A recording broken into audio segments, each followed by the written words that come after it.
pas deklaratave të Trumpit.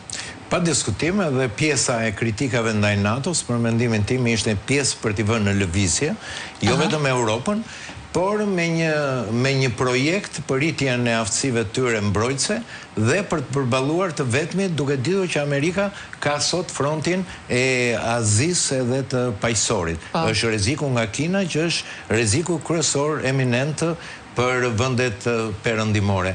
Është një samit tepër i rëndësishëm, siç e tha dhe sekretari i përgjithshëm i NATO-s, në dy aspekte. E para e të roqi në këtë kuptim Amerikën të jetë pjesë e iniciativës, dhe nga ana tjetër realizimi 5%.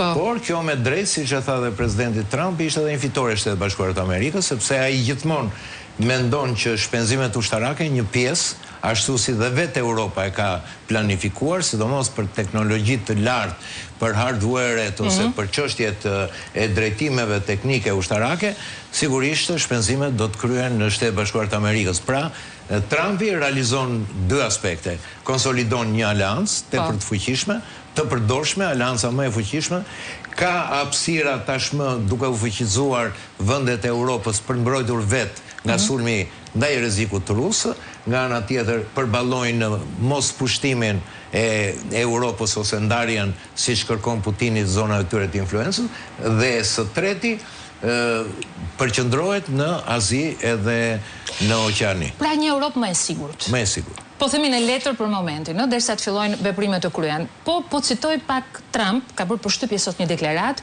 më telefonoi Putin para disa ditësh dhe më pyeti nëse mund të ndihmoja me Iranin. I thash jo, por mund të më ndihmoje me Rusinë, sepse në javët e fundit kemi punuar me Indinë dhe Pakistanin, Kosovën dhe Serbinë. Mendoj se të premten të vinte përfaqësuesit e Kongos dhe Ruandës, pasi aty ka patur një konflikt të ashpër. Tani, nëse për Indinë, Pakistanin, Ruandën dhe Kongon e dinim, është lajm i ri ky, ka pasur në javët e fundit tot bisedime me Kosovën dhe Serbinë. Keni dieni ju zotin Nesho për çfarë bëhet fjalë? Jo, këtë nuk kam dieni, nuk dua të abstragoj, të flas për gjëra që nuk dihen. E kanë rimarrë edhe BBC-a dhe shumë agjenci ndërkombëtare. Po. Kjo dihet, domethënë vetë deklarata e Trumpit di që në shtypin amerikan ka bërë shumë bujë.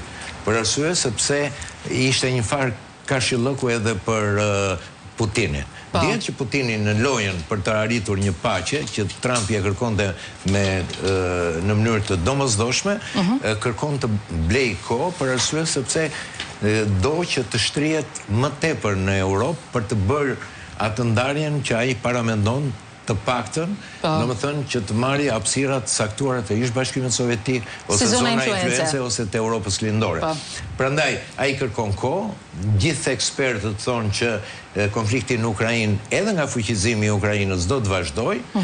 Në këtë kuptim do të kemi një lojë më të gjatë. Prandaj Trumpi ka qenë direkt, ka qenë edhe një farë pas fitores në Iran. Edhe këtë ja ka shkëputi Putinit që nuk do të vepronte.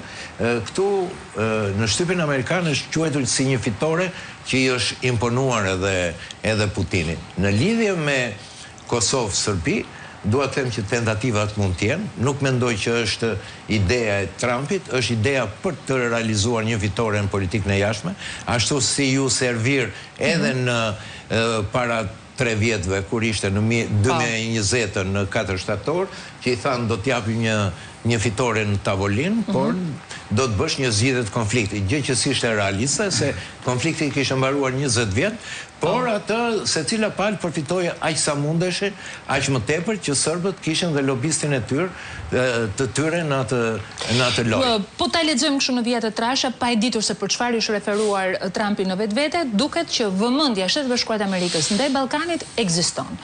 Vëmendje e cila u bë akoma më e pranueshme dhe me lajmin e dieshëm, i cili fakt ka disa muaj që është marrë si vendim, por gjithsesi për të zgjatur gjendjen e jashtëzakonshme në Ballkan. Ndjekim pak çfarë deklaruar lideri i opozitës dhe kthehemi në studio. Njëshin.